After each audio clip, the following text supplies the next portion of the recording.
Kumusta, kapatid? It's Kuya E.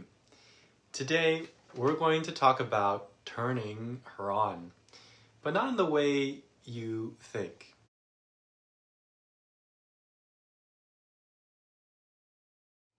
Because the truth is, most men chase seduction like a game of unlockable achievements. You say the right thing, touch her the right way, and boom, you think it'll flip like a switch. But real desire doesn't work like that, because what turns her on isn't just what happens in the bedroom, it's what happens in the living room, in the kitchen, in the moments where you could shut down, get defensive, or walk away, but instead, you choose to stay present.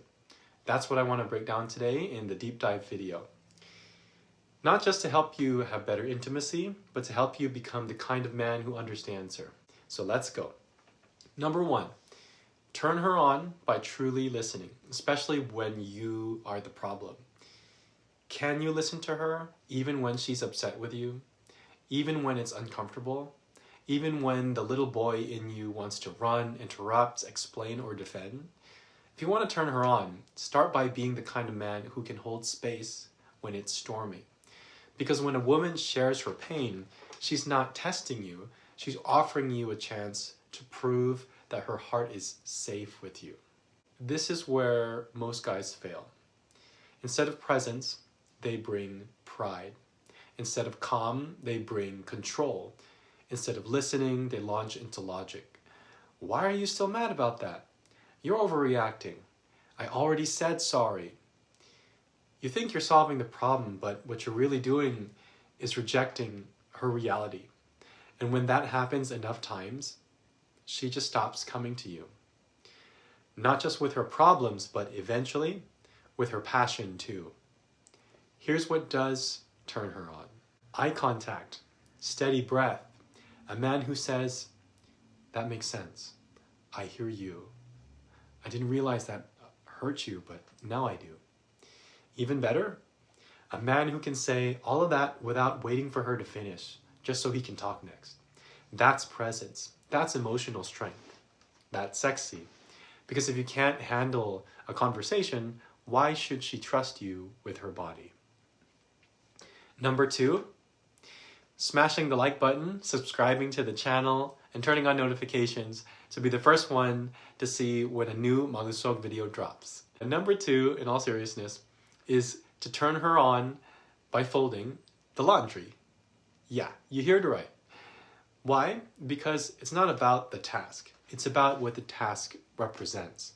You see, most women, especially if they are also moms, walk through life carrying 100 invisible tabs open in their mind. Groceries, bedtime, family drama, lunch boxes, chores, work. Her own needs buried at the bottom of that list.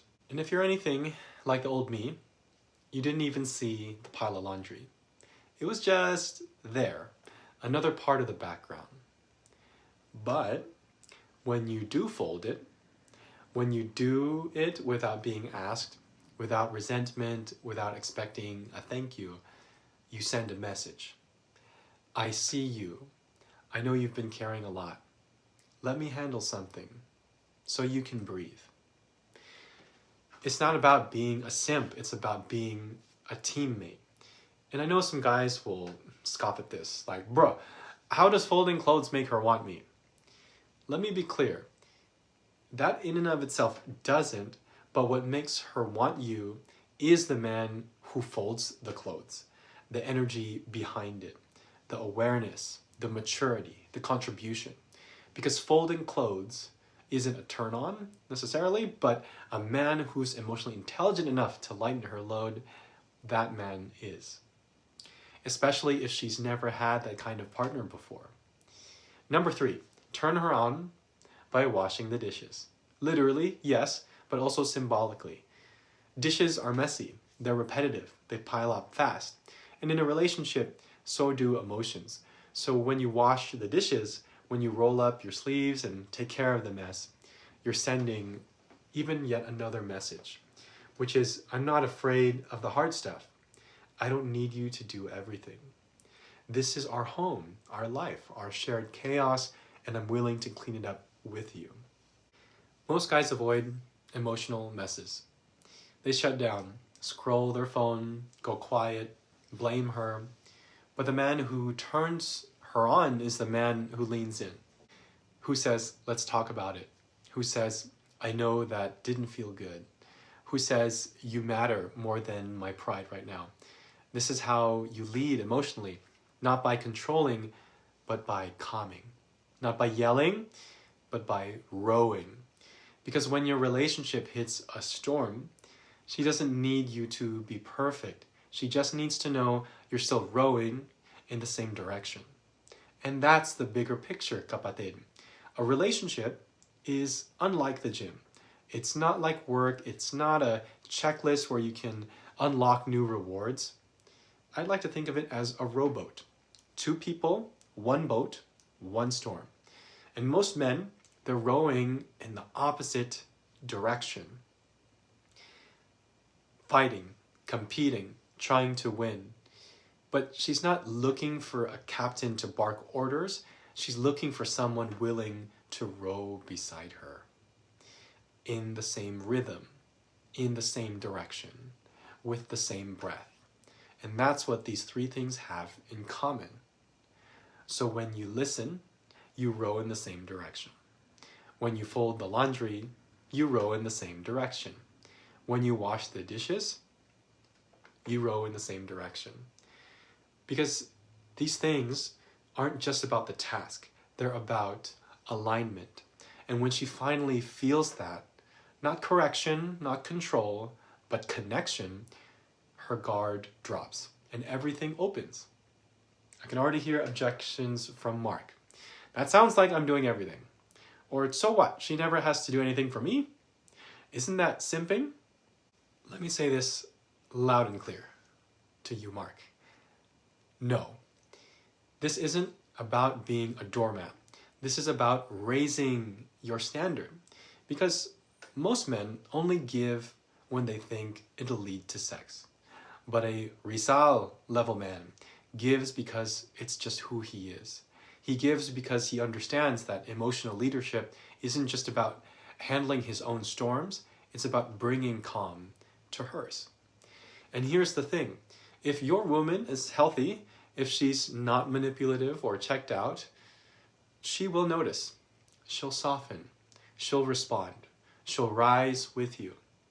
And if she doesn't, well, then that's your next hard conversation. But don't lead it with withholding. Lead it with awareness. Because when you become a man worth trusting, you give her permission to trust again. Personal confession time. There were years where I thought I was a good guy just because I didn't cheat, because I brought home a paycheck, because I wasn't out drinking every night. But I was emotionally lazy. I didn't listen when it counted. I got defensive when I was called out. I waited for her to carry the load, and then I got annoyed when she was tired. The turning point for me, sobriety, clarity, facing my own silence. And that's when I realized the real reason she wasn't turned on was because I wasn't showing up. So what I did was I started listening, folding, washing, holding, leading. And you know, I'm so glad I did because I saw how my marriage changed when I became a man even I could respect. Your call to action, kapatid. Don't ask, how do I get her to want me more? Ask, how can I show her that I see her? How can I become the kind of man I admire? Start tonight. Listen without interrupting. Go fold that laundry without being asked. Wash the dishes and say to her, I got this. Then watch what happens. She'll start looking at you differently because you'll be moving differently. This is your Rizal reflection, okay? Are you doing this consistently, calmly, with presence? Or are you still hoping to be praised for every little thing?